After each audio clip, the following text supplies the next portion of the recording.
Good morning. Today, 24th March 2026, Tuesday. Wisdom of word of God morning ડિવોશનમાં આપ સર્વનો આવકાર કરવામાં આવે છે અને પ્રેમી સલામ પાઠવવામાં આવે છે. આજે આપણે નીતિવચનોના પુસ્તકમાંથી એનો 16મો અધ્યાય અને એની 7મી કલમ પર પ્રભુના વચનોમાંથી ટૂંકું મનન કરવા માગીએ છીએ. અને નીતિવચનો 16 અને 7 આ પ્રમાણે આપણને કહે છે, જ્યારે કોઈ માણસના માર્ગથી યહોવા રાજી થાય છે ત્યારે તે તેના શત્રુઓને પણ તેની સાથે સલાહ સંપમાં રાખે છે. Proverbs chapter 16 verse 7 NIV Bible પ્રમાણે, when a man's ways are pleasing to the Lord, he makes even his enemies live at peace with him. અને આ પ્રભુનું વચન છે. અને આજે આપણે આ વચનને જો એક થીમ અથવા એક મુદ્રાલેખમાં જો કહેવું હોય અથવા જોવું હોય તો કન્ડક્ટ પીસફુલ, એટલે કે વર્તણૂક એ શાંતિપૂર્ણ. ઈશ્વર દરેક માણસના જીવનમાં એક ખાસ પ્રકારની, ગઈકાલે આપણે જોયું હતું કે બીક ભયમાં જીવન જીવે છે ત્યારે એવા એક માર્ગની અપેક્ષા રાખે છે કે જે ઈશ્વરને પસંદ પડે. અને એટલા અહીંયા ખાસ જે વચનમાં બે ભાગ આપણે જોઈ શકીએ છીએ. એક પહેલો ભાગ, જ્યારે કોઈ માણસના માર્ગથી યહોવા રાજી થાય છે. હવે જ્યારે માણસ એ ઈશ્વરની બીકમાં અને ભયમાં જીવન જીવે છે ત્યારે એના માર્ગ, બીજા અર્થમાં એ જે જીવન જીવે છે એની લાઈફસ્ટાઈલ એ હંમેશા ઈશ્વરને એ આનંદ આપનારી હોવી જોઈએ. When a man's ways are pleasing to the Lord, આપણા જીવનો દ્વારા, આપણા જીવન વર્તણૂક દ્વારા, આપણા વ્યવહારો દ્વારા એ હંમેશા એ ઈશ્વરને આનંદ થાય, ઈશ્વરને આપણે ખુશ કરીએ. અને એ હેતુસર જ્યારે જીવન જીવાય છે ત્યારે એ જીવન કેવું હોય છે? બાઇબલ ઘણી બધી જગ્યાએ લખવામાં આવ્યું છે કે એ જીવન હંમેશા નિસ્વાર્થ જીવન હોય છે. એ જીવન હંમેશા એ બીજાઓના માટે, બીજાનું હિત પર લક્ષ્ય આપનારું જીવન હોય છે. એ જીવન એ હંમેશા પોતાની નહીં પણ ઈશ્વરની ઈચ્છા પૂર્ણ કરનાર એ જીવન હોય છે. એના વાણી, વિચાર અને વર્તનમાં હંમેશા ઈશ્વરના ગુણો એ આપણને જોવા મળે છે. અને આવું જીવન જ્યારે હોય છે ત્યારે અહીંયા જે બીજા ભાગમાં લખ્યું છે, ત્યારે તે તેના શત્રુઓને પણ તેની સાથે સલાહ સંપમાં રાખે છે. અને એટલે જે એના વિરોધી લોકો છે એ લોકો પણ આ વર્તણૂક જોઈને જાણે કે એ આકર્ષિત થાય છે અને એમને એ મદદરૂપ થતા હોય છે, એમની સાથે સંપ અને શાંતિમાં રહે છે. He makes even his enemies live at peace with him. હવે દુશ્મનો કદી બીજાની સાથે એ શાંતિમાં રહેવું શક્ય નથી, પણ બાઇબલ કહે છે કે જેઓ ઈશ્વરને પસંદ પડતા માર્ગમાં ચાલે છે ને એમના માટે એ શક્ય છે.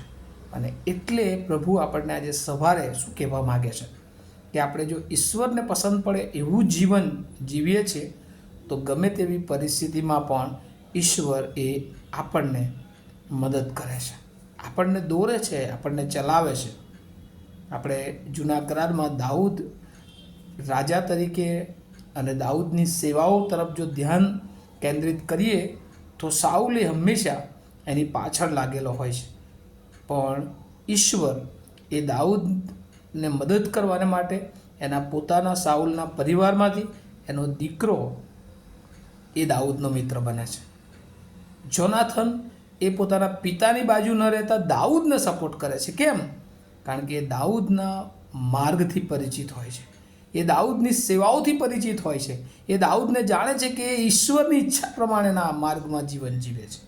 અને વાલાઓ, આજે પણ એવું છે. ઘણી બધી વાર આપણે સેવાઓમાં જોઈએ છે કે આપણી સેવામાં પણ ઘણીવાર આવું બનતું હોય છે. આપણા કાર્યોમાં, આપણા બિઝનેસમાં, આપણી નોકરીના સ્થળે પણ ઘણી બધી વાર આપણે નૈતિકતાનું સારું આત્મિક જીવન જીવીએ છીએ ત્યારે હંમેશા એ ઘણા લોકો કે જેની આપણે અપેક્ષા ના રાખી હોય એવા લોકો પણ આપણને મદદરૂપ થાય છે. અને આ તો ઈશ્વરનું વચન છે. બહુ અગાઉથી આ વિચારો ઈશ્વરે એ સુલેમાન મારફતે આપણને આપ્યા છે.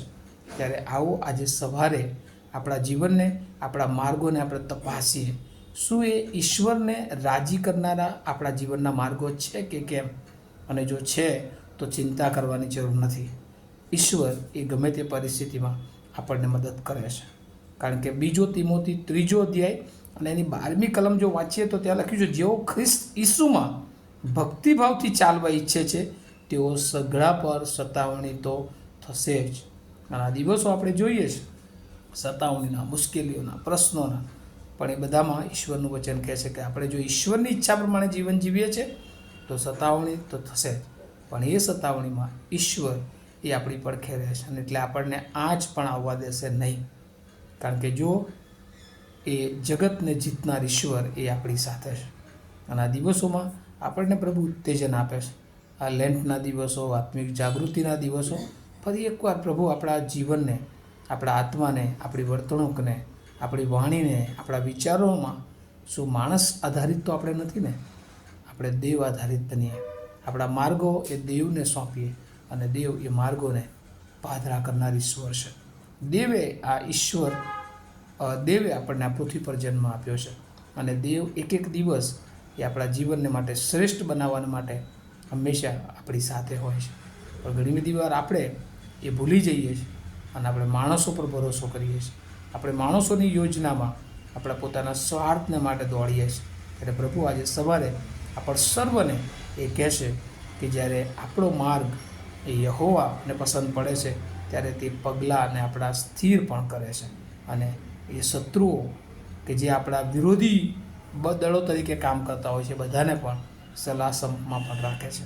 અને એ જ રીતે આ દિવસોમાં આપણે ચારે તરફ સતાવણીનો માહોલ પણ જોઈએ છીએ, પણ પ્રભુમાં જ્યારે આપણે પ્રભુની ઈચ્છા પ્રમાણે કામ કરીએ છીએ ત્યારે પ્રભુ એ સતાવનારાઓને પણ ઘણી બધી વાર આપણા સંપમાં લાવી શકે છે.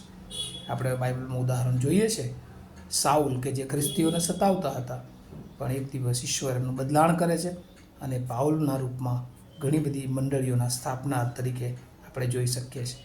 અને એટલે ઈશ્વર ગમે તે સમયે પરિસ્થિતિને બદલી શકે છે, માણસને બદલી શકે છે.